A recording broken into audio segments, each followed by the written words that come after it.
avec Marie Guerrier pour le journal. Bonjour Marie. Bonjour Yves, bonjour à tous. Personne n'est vraiment sorti vainqueur du dernier débat de la primaire et de la droite. Oui, vous le disiez à l'instant, un sondage de fin d'émission donne la faveur à Alain Juppé, un autre sondage à François Fillon.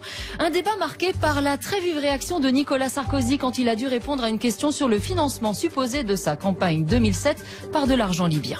Dans l'actualité... Le dernier débat télévisé avant le premier tour de la primaire de la droite est apparu beaucoup plus convenu que les précédents. Alors il a été question de la politique étrangère de la France, de l'état de l'Europe, de l'éducation. Bonjour Dominique Tenza. Bonjour. Les trois candidats en tête des sondages, Juppé, Sarkozy, Fillon, ont évité les attaques trop frontales. On va y revenir dans un instant. Il y a d'abord cette scène entre Nicolas Sarkozy et David Pujadas, le moment le plus tendu de la soirée. Oui, alors que le journaliste interroge les candidats chacun leur tour sur des thèmes d'actualité, l'ancien président a droit, lui, à une question sur les affaires. A-t-il financé sa campagne de 2007 avec l'argent de la Libye, comme l'affirme l'homme d'affaires Ziad Takieddine? Une question à laquelle Nicolas Sarkozy ne s'attend manifestement pas. Quelle indignité! Vous n'avez pas honte de donner écho à un homme qui a fait de la prison et qui est un menteur. Ce n'est pas l'idée, voyez-vous, que je me fais du service public. C'est une honte. La colère froide de l'ancien président et un réel moment de tension sur le plateau. Et sur le débat proprement dit, Dominique, chacun est finalement resté sur ses rails. Oui, alors qu'on aurait pu s'attendre, vu les sondages très serrés, à davantage de prise de risque de la part notamment des trois favoris, Juppé, Fillon, Sarkozy. Or, ils sont restés fidèles à la stratégie développée depuis le premier débat qui consiste à se placer au-dessus des petites altercations, peut-être pour ne pas trop s'abîmer.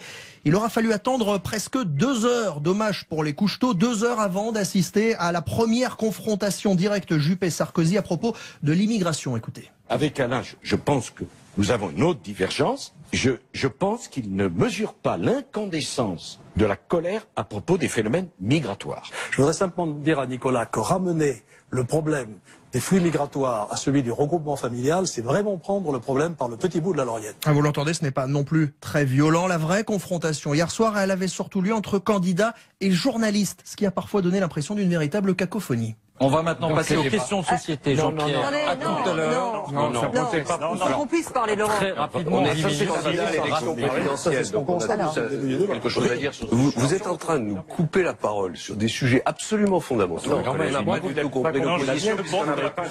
Voilà, difficile parfois de s'y retrouver. Au final, les trois favoris restent les mêmes. Juppé, Fillon, Sarkozy dans un mouchoir de poche alors que la campagne officielle se termine ce soir à minuit. Dominique Tenza du service politique d'RTL. Jean-François Copé, à la sortie du plateau, a jugé le débat intéressant.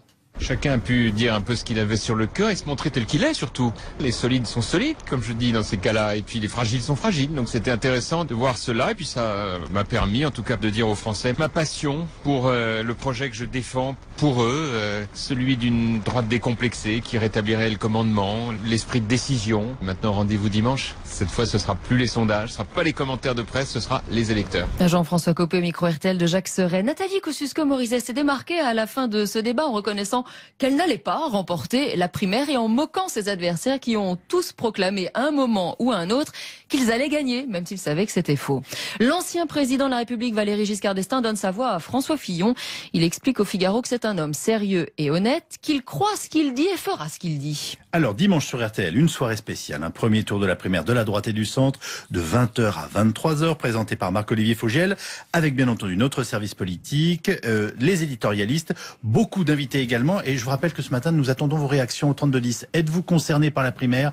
Avez-vous envie de voter? Qui, selon vous, a gagné ces débats télévisés? J'attends avec curiosité vos réactions. Emmanuel tenait hier soir à Marseille son tout premier meeting en tant que candidat à la présidentielle. Et voilà ce que lui inspirent les débats dans le cadre de primaires. Les débats des primaires, ce ne sont pas des débats sur des petites propositions ou des petits désaccords. Ce sont des débats entre des femmes et des hommes qui ne partagent plus le même projet pour le pays, la même vision du pays, qui ne veulent pas le même pays. Ce sont surtout des débats de syndics de copropriété. Parce qu'ils cherchent à trouver les moyens de s'organiser pour que, au moins, les intérêts financiers et ceux du parti soient bien défendus. Emmanuel Macron au micro RTL d'Olivier Bost pour RTL, donc à Marseille. François Hollande préside aujourd'hui un conseil. C'est un véritable vainqueur, pour ce débat. Oh, écoutez, ça, j'en sais rien, c'est vraiment pas à moi de le dire. Et vos confrères, généralement, nous mettent des classements, donc je les laisse faire. La seule chose que je peux dire, c'est que j'ai trouvé que ce débat était très, très intéressant, en fait, parce qu'il permet de révéler les personnalités de chacun, les courageux, les fragiles, ceux qui, en réalité, ont des projet de rupture véritable et qui peuvent d'autant plus le faire, en tout cas c'est mon cas, que ils ont trouvé que dans le passé on a calé, reculé et que aujourd'hui certains ne sont pas forcément aussi bien placés pour pouvoir dire qu'ils vont faire ce qu'ils n'ont pas fait hier. Il a parlé aux Français de droite et du centre, c'est-à-dire au corps électoral de l'élection primaire. Et il a parlé de tous les sujets, comme l'ont pu le faire, ou essayer de le faire aussi ses concurrents. Mais je pense avec une détermination et aussi une capacité, quand même, à montrer quelles étaient les solutions qu'il proposait. C'est clair, c'est précis, c'est net, c'est cohérent, c'est carré. 7h14, bonjour Alba Ventura. Bonjour Yves, bonjour à tous. Troisième et dernier débat entre les 7 candidats de la primaire, de la droite et du centre hier soir. Alba, ma question est simple, qui l'a emporté?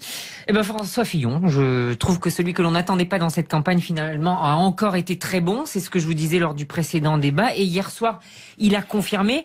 On a vu un François Fillon très en place dans son registre, très à droite, conservateur, s'adressant encore une fois à l'électorat catholique. Vous avez vu lorsqu'il a lancé en conclusion, en référence à Jean-Paul II, « N'ayez pas peur ». Écoutez, c'est comme si les sondages l'avaient regonflé à bloc, ces fameux sondages qui, paraît-il, ne l'intéressaient pas. Voyons. Hier soir, il a fait preuve d'autorité, de fermeté. Et ce qui est étonnant, c'est que cette autorité, on ne l'avait pas vue avant. Ce qui l'emportait chez François Fillon, c'était plutôt son côté taciturne et presque résigné. Vous savez, le collaborateur de Nicolas Sarkozy. Alors c'est vrai qu'on a toujours souligné le sérieux de son programme, mais jusqu'à ces débats, il ne parvenait pas à trouver de l'écho. Les débats lui ont permis de se révéler. Donc il a les moyens de bousculer effectivement Alain Juppé et Nicolas Sarkozy? Oui, mais alors ça ne veut pas dire que c'est lui qui va gagner ou qui va virer en tête. Ça, personne n'en sait rien. D'autant qu'il a quand même été bousculé hier soir, à la fois par Alain Juppé, qui est allé le chercher sur la réduction du nombre de fonctionnaires, par Jean-François Copé, qui lui a reproché de ne pas avoir fait ce qu'il propose aujourd'hui. Et c'est vrai que François Fillon, il dit je veux me débarrasser de ceux qui font les programmes scolaires, mais il l'a pas fait avant. Il veut supprimer l'USF, il ne l'a pas fait avant. Il veut revenir aux 39 heures, il ne l'a pas fait avant non plus. Donc oui, François Fillon s'est clairement inscrit dans un débat à 3, mais il a face à lui un Alain Juppé qui reste solide. Il a été très à l'aise hier soir, l'ancien Premier ministre. Et un Nicolas Sarkozy qui est très énergique, qui a réussi à mettre en avant son expérience de chef d'État. Même si on l'a vu, il a perdu ses nerfs sur la question du financement de sa campagne. Et si lui aussi, comme François Fillon, mais plus encore, est renvoyé à son bilan. Cela dit, ce que je note, c'est que les fois précédentes, c'était tous contre Sarkozy. Et hier soir, ça n'a pas été le cas. Et les autres candidats, Alba, vous les avez trouvés comment?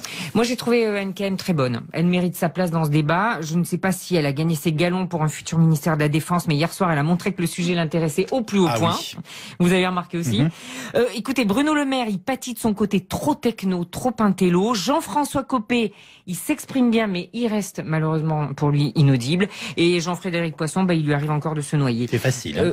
Oui, je sais, je l'aime bien celle-là. Globalement, c'était un débat dans lequel il y a eu de bons échanges. Je pense notamment sur l'éducation, sur le collège unique ou sur la politique internationale. Mais alors sur la forme, une catastrophe. C'était la foire avec des candidats empêchés de répondre, qui se rebiffent contre les présentateurs. Ça partait dans tous les sens. Et ça, je trouve que c'est dommage. La non-préparation, l'absence de préparation d'un débat qui est venu gâcher justement la qualité de ce débat. Et nous débattrons à 8h20, 8h15, même très exact, 2 jours maintenant de l'élection. Prenez la parole. Un seul numéro. Calvi vous écoute au 3210. Bonjour Michael. Oui, bonjour Yves. Vous nous appelez du département d'Eure-et-Loire, merci d'écouter RTL. Voilà, on souhaitait ce matin entendre des auditeurs nous dire s'ils allaient participer à cette primaire, s'ils avaient été intéressés par les débats en général et s'ils se sentaient concernés. Eh bien, vous avez le droit de répondre aux 3 questions. Voilà, écoutez, moi j'ai déjà, bien sûr que j'ai voté à la primaire. Je suis un sympathisant de droite depuis que je vote, c'est-à-dire depuis 17 ans, j'ai 35 ans, donc voilà, j'ai toujours été à droite. J'ai déjà mon candidat qui est Sarkozy parce que c'est le candidat qui pour moi est capable de relever le challenge qui va être difficile. Sauf que hier, j'ai quand même trouvé un François Fillon très fort, vraiment très fort. Et clairement aujourd'hui, au vu des sondages, en tout cas, enfin, si on peut encore se fier aux sondages, en tout cas, si Sarkozy devait ne pas être au deuxième tour. Eh ben, je voterai pour François Fillon au deuxième tour.